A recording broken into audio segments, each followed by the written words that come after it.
Salut la famille, ça va? Bon, aujourd'hui on va parler du rejet, d'accord? Parce qu'il faut que vous dominiez dessus, d'accord? Par moment, on peut le ressentir, hein. On peut ressentir voilà, qu'on se sent rejeté. Ou des fois, il n'y a pas de sensation en tant que telle, mais tout notre mécanisme, en fait, moi je crois qu'elle est même là, mais on est déjà habitué, donc on la ressent même plus. Et tous d'autres mécanismes de vie tournent autour de ça, d'accord? Et on loupe des opportunités à cause du rejet ou à cause de la peur du rejet. Il faut que vous dominiez dessus. L'être humain, la famille. C'est comme ça que nous avons été créés. Nous avons été créés pour être acceptés. C'est un besoin. On a besoin d'être acceptés. On a besoin que notre opinion soit acceptée. Même quand on va dire que les gens sont libres. Mais quand ils n'acceptent pas l'opinion, pourquoi on est frustré? D'où ça vient la frustration? Est-ce qu'on est frustré par amour pour l'autre, en s'inquiétant, pensant, comme Paul peut dire, je me fais du souci pour vous? D'accord? Ou est-ce que c'est notre image qui prend un coup? Le fait qu'on ne soit pas accepté dégrade notre image. Notre image demeure stable devant Jésus de Nazareth. Nous avons besoin d'être acceptés par l'homme, par la femme, par la société, par la culture. C'est une bataille, c'est une guerre perpétuelle. D'accord? Je vais vous donner la chose qui va vous aider et qui va nous aider à demeurer stable. Parce que ça fait que quoi? Soit on se retrouve en train de dire des choses aux gens juste parce qu'on a envie de prouver, voilà, et tout. Ou des fois on ne dit rien par peur. Voilà. On a peur de gêner. On ne dit rien. On marche avec des gens, on voit qu'ils sont dans des trucs compliqués, on ne dit rien. On se dit, oh non, voilà. Le jour où la personne apprend, ah oui, non, c'est vrai, j'avais même vu ça. Hein. Ah, le Seigneur m'avait déjà révélé. Il a révélé pourquoi tu gardes. Mais je priais. Attention la famille. Je ne dis pas que voilà, il faut, mais attention, ne faites pas ça parce que vous avez peur d'être rejeté. Il n'est pas écrit dans la Bible que quand vous allez venir parler aux gens avec sagesse, ils vont forcément accepter. Ce n'est écrit nulle part dans la Bible. Sinon, on n'aurait pas rejeté Jésus. Tout le monde aurait dit oui à l'évangile de Jésus pendant qu'il était là. Parce que lui, il a la sagesse, il était la sagesse incarnée. Il est la sagesse incarnée. Donc, vraiment la famille, attention. Faites attention à la peur du rejet. Vous comprenez, non? C'est quelque chose, quand quelqu'un vous frustre, ça peut même changer vos rapports avec la personne, vous ne vous rendez pas compte. Sachant, vous ne savez même pas que c'est parti de là, c'est parti d'une frustration, mais je vais me retrouver dans l'ascenseur avec le frère ou la soeur, mais je suis déjà en train de penser à quand je vais sortir de là. Non.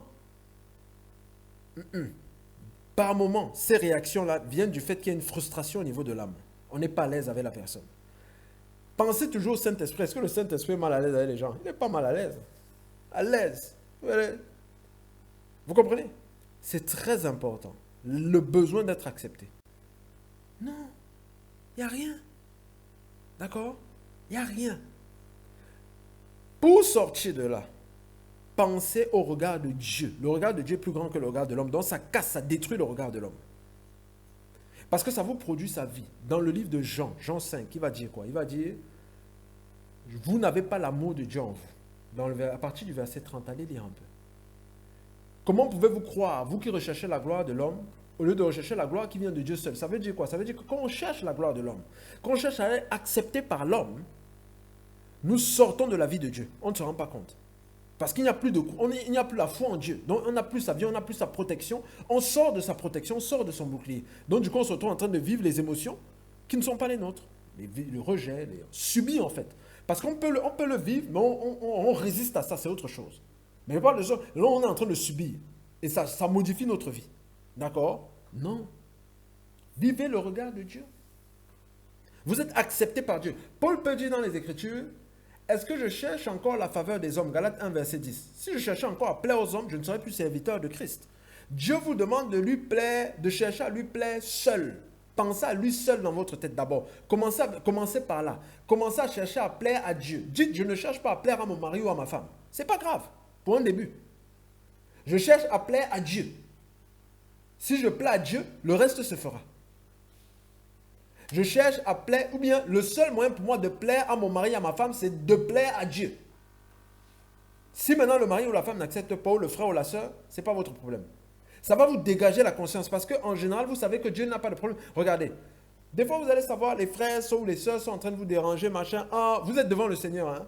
Oh, je me sens mal, voilà ce qu'on pense et tout. Oh Seigneur, et pourtant tu m'as dit ça, tu m'as dit ci, tu m'as dit ça. Il est en train de vous montrer sa pensée. Vous répétez même sa pensée.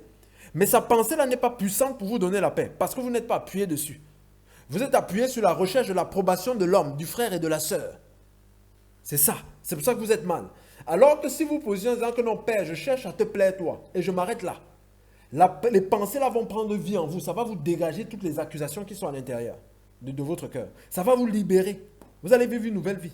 Vous allez dire, ah, je ne savais pas qu'il y avait une perception de la vie comme ça. Ah, d'accord. That's awesome. C'est formidable. Écoutez, même si, je dis, peu importe le regard de l'homme, on s'en fout, ce n'est que vanité. Peu importe le mépris, on s'en fout. Son jugement n'est que vanité. C'est le jugement de Dieu seul qui compte. D'accord?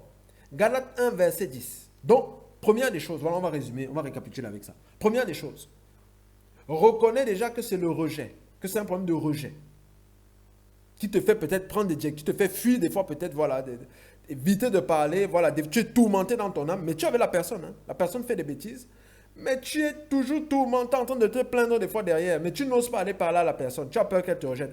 Il n'est pas dit qu'elle va te dire oui. D'accord? Reconnais déjà que c'est un problème de rejet, qu'il y a quelque chose qui ne tourne pas rond dans ton cœur, voilà. Même pour dire non, on dit excuse-moi, désolé. Non, désolé. Pourquoi? Parce que le non est comme un rejet. Alors qu'on ne rejette pas les gens quand on dit non. Vous avez vu dans la parole qu'on dit non à quelqu'un, c'est qu'on le rejette, on ne le rejette pas. C'est où? Tu ne peux pas faire quelque chose. Au lieu de dire à la personne, de dire clairement, tu ne peux pas faire, tu fuis. Tu disparais. Pourquoi tu disparais? C'est bon, Tom, regarde, Tom, tu vois que c'est pas bien, non? Regarde, voilà. Tom, tu vois, c'est pas bien, tu disparais. Pourquoi tu fuis?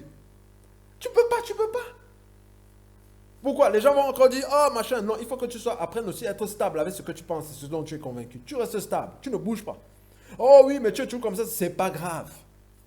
Les gens vont t'accepter comme ça aussi après.